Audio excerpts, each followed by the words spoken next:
Magandang araw na muli mga boss. Ang problema ni customer, nasa biyahe siya nang bigla siyang nakarinig ng lagutok dito sa harapan ng sasakyan niya. Start ko muna itong sasakyan ni customer dahil nga ang sumunod na problema niyan, bigla na lang din umilaw itong ABS niya nang makarinig siya ng lagutok. Ayan mga boss, kung makikita nyo, nag-on yung warning light ng ABS ni customer. Ilagay ko muna itong scanner ko mga boss para malaman ko kung aling side ng speed sensor niya ang nagkaroon ng problema. Pwede kasi mga boss na maklear ko yan dito sa scanner ko kung hindi naman naging malala yung problema ni customer.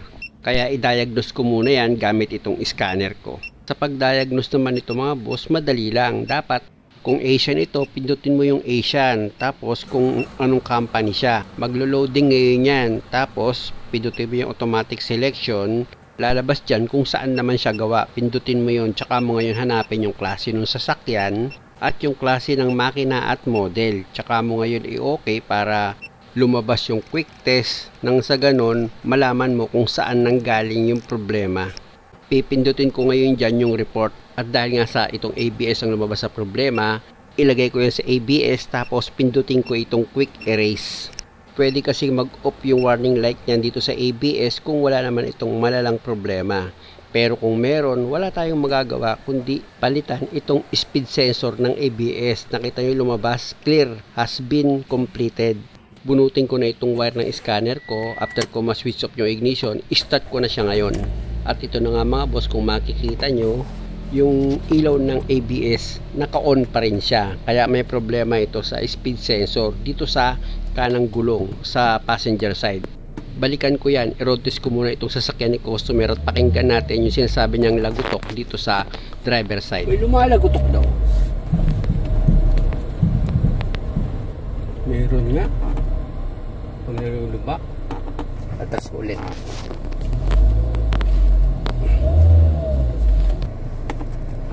Bante ko ulit.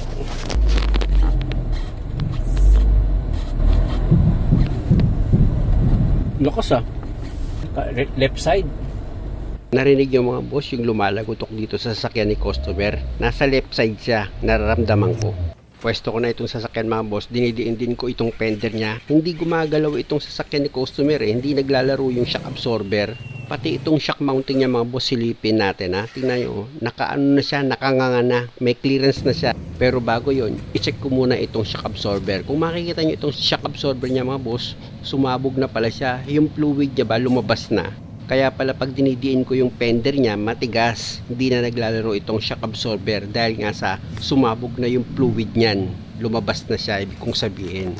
Kaya dahil sa positibo na ako dito sa problema ng sasakyan ni customer, papalitan ko na ito ng shock absorber mga boss. Tanggalin ko na itong gulong.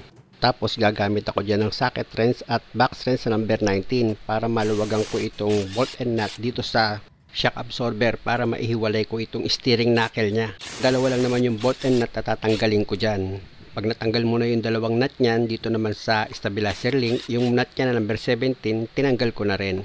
Tapos gamit ka ng tubo, idiin mo itong stabilizer bar niya para maluwag mong matanggal itong stub link. O diba, tanggal na. Dito ka naman ngayon sa brake hose, gamit ka ng socket wrench sa number 14 para matanggal mo yung bolt dyan. Ayan, tanggal na yung bolt.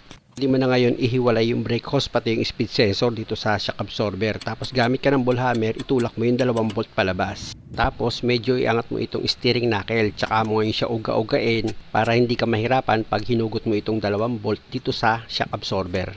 At dahil sa natanggal mo na yung dalawang bolt, pwede mo na ngayon ihiwalay itong steering knuckle dito sa shock absorber. Tapos pwesto na ako dito sa ibabaw, luluwagan ko naman yung number 17 na nut dito sa shock mounting. At kung sa palagay nyo maluwag na yan mga boss, kaya nyo nang pihitin ang daliri nyo, di simula mo ng kamay yan para mas mabilis mong matanggal itong nut, pati itong washer nya. Ayan yung nut mga boss, tapos ito naman yung washer. At dahil sa natanggal mo na yan, pwede mo na ngayon tanggalin itong shock absorber mo. At dahil sa natanggal mo na itong shock dito sa position niya, gagamit ka ngayon dyan ng coil spring compressor para mapaiksi mo naman itong coil spring. Hindi kasi pwede mga boss na basta-basta mo nalang luluwagan yung nut dito sa shock mounting. Pwedeng maaksidente ka niyan pag umigkas itong coil spring. Kaya kailangan mo gumamit ng coil spring compressor. At pag napaiksi mo na itong coil spring, naramdam mo hindi na siya tumutulak, gagamit ka naman ngayon ng number 17 na socket wrench para luwagan mo na yung nut dito sa shock mounting niya. Ayan mga boss, natanggal ko na itong nut. Tanggalin mo na itong rubber mount niya or yung shock mounting, pati itong coil spring, tanggalin mo na rin. Tapos ipakita ko sa inyo itong shock absorber. Itulak ko yan mga boss. Kung mapapansin nyo, wala na siyang power. O tignan nyo, lambot na ng shock. Sumabog na kasi yung fluid niyan. Kaya pag ganyan mga boss, palitin na yan. Ipakita ko naman sa inyo yung bagong bili ni customer na shock absorber mga boss. Dahil nga sa gas shock yan, pag tinulak ko itong piston niya papasok sa housing, mabilis siyang lalabas. O di ba? Nakita nyo naman mga boss. Ilagay ko na itong coil spring dito sa shock absorber mga boss. Pero kung makikita nyo, pinunasan ko muna yan. At pag okay na, pwede ko na ngayon ilagay itong coil spring. Tapos dito naman ako sa strut mount niya. Tatanggalin ko dyan mga boss yung strut bearing. Ayan yung pinapalo ko. Yung nabili ko kasing shock mounting, may kasama na siyang strut bearing. Pakinggan nyo mga boss, maingay na itong strut bearing niya.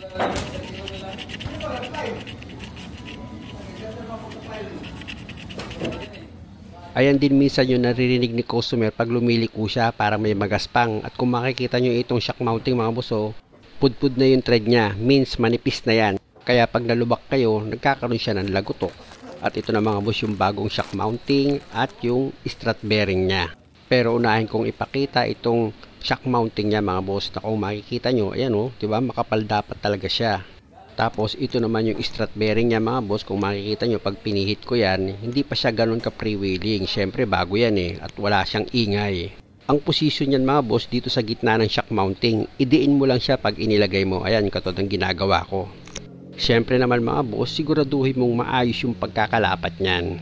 At pag okay na, pwede mo na ngayon itayo itong shock absorber mo. Kailangan kasi mga boss, itong coil spring niya, naka-guide yan. Hindi pwede yung basta-basta nyo na lang yan ipapatong. Makikita nyo naman yung guide niyan mga boss, madali lang. Tapos ilagay mo na itong strut mount niya. Pinahiran ko ng grasa yan mga boss bago ko ilagay itong shock mounting. Na pag nailapat nyo na yan ng maayos, pwede mo na ngayon ilagay itong nut na number 17. Pag naipakapit mo na yan sa thread niya, gamit ka ng socket rin sa number 17, tsaka mo ngayon impakin para mahigpitan mo na yan. Importante mga boss na maayos yung pagkakahigpit mo ng nut dito sa shock mounting or dito sa piston ng shock absorber mo para hindi siya magkaroon ng ingay. At pag okay na, pwede mo na ngayon tanggalin itong coil spring compressor mo. Tip ko lang sa inyo mga boss, para hindi kayo mahirapan magtanggal ng coil spring compressor, huwag niyong biglain, unti-untiin nyo lang, katulad ng ginagawa ko. Pag biniglaan nyo kasing tanggalin yung isang coil spring compressor, pwedeng tumabigi yung isa at mahirapan kayong magtanggal. Kaya yung the best dyan, di baling magdalawang ulit kayo sa pagluwag. At pag natanggal nyo na yung dalawang coil spring compressor, i-check nyo ulit yung nut dito sa shock mounting nyo. Higpitan nyo siya ulit para sigurado lang naman. Hindi nyo na kasi madudukot yan para higpitan pag nailagay nyo na yan sa dati niyang position. Kaya pag maluwag yan, pwede siyang lumagutok. Ang mangyayari pag gusto mo siyang higpitan, kakalasin mo siya ulit. At pag ibinalik nyo na ulit sa dati niyang position itong shock absorber, para hindi ka mahirapan, unahin mo muna dito sa ibabaw. Ilagay mo muna yung washer niya, ayan, tapos yung nut na number 17, ipakapit mo na yan sa thread niya. Pag naipakapit mo na yung nut, pwede ka na ngayon pumosisyon dito sa ilalim mga boss. I-connect mo na itong steering knuckle dito sa shock absorber. Kailangan mapagtapat mo yung butas niyan para pag inilagay mo itong bolt na number 19, hindi ka mahirapan. Pag okay na, yung isang bolt naman ang ilagay mo. Madali mo na lang mailalagay yan kasi may isa na siyang bolt na nakalagay. Tapos pwede mo na ngayon ilagay itong nut. Yan yung sa taas, tapos yun namang isa sa baba. Ayan, dalawa na yan mga boss. At dahil nga sa kontrahan yan, bolt and nut, gagamit ka dyan ng socket wrench sa number 19 at box wrench sa number 19. Tsaka mo ngayon siya higpitan ng maayos. Pag okay na, gamit ka ulit ng tubo. Idiin mo pababa itong stabilizer bar mo para ma-shoot mo sa shock absorber itong stabilizer linkage sa butas niya. Ayan mga boss, kung makikita nyo, dinidiin ko yan. Tapos i-shoot ko ngayon itong stabilizer link dito sa butas ng shock absorber. At pag naipasok mo na itong linkage, ilagay mo na yung nut niya na number 17. Tapos gamit ka ng socket wrench sa number 17, i-final mo na yung higpit dyan mga boss. Dito naman sa brake hose mga boss at sa speed sensor niya, dito naman niya nakabracket sa shock absorber. Meron niyang bolt na number 14. Ipakapit mo muna itong bolt na number 14 dito sa thread niya. Tapos, gamitan mo na ngayon yan ng socket wrench sa number 14. I-final mo na ngayon yung higpit. O di ba mga boss, kung kayo ang magdi-DIY ng sasakyan nyo, napakadali lang naman. At dahil nga sa okay na ako dyan, pwede ko na ngayon ilagay itong gulong. Muli mga boss, maraming salamat sa panonood. Sana nakakuha kayo ng idea at kung maaari, huwag nyo naman sanang kalimutang mag-subscribe sa channel ko. At kung okay lang naman sa inyo, palike na rin itong video. Pag mahigpit na yan mga boss, pwede mo na ngayon ibaba itong jack. Pag okay na, balik ka ulit dito sa shock mounting mo. Yung nut dyan na number 17, pwede mo na ngayon i-final yung higpit gamit itong box wrench mo na number 17. At pag okay na yung pagkakahigpit mo dito sa nut, ilagay mo na yung cover niyan dito sa shock mounting. Tapos, pwede nyo na ngayon i-check itong shock absorber. Ididiin ko ulit itong fender niya mga boss. Dapat maglalaro na yan. O, di ba? Naglalaro na siya. Before kasi mga boss, nang tinulak-tulak namin ni customer itong fender niya, dito sa driver side, ayaw gumalaw ng shock absorber. At dahil sa okay na ito mga boss, papalitan ko naman ito ng ABS speed sensor. Kaya abangan nyo sa part 3.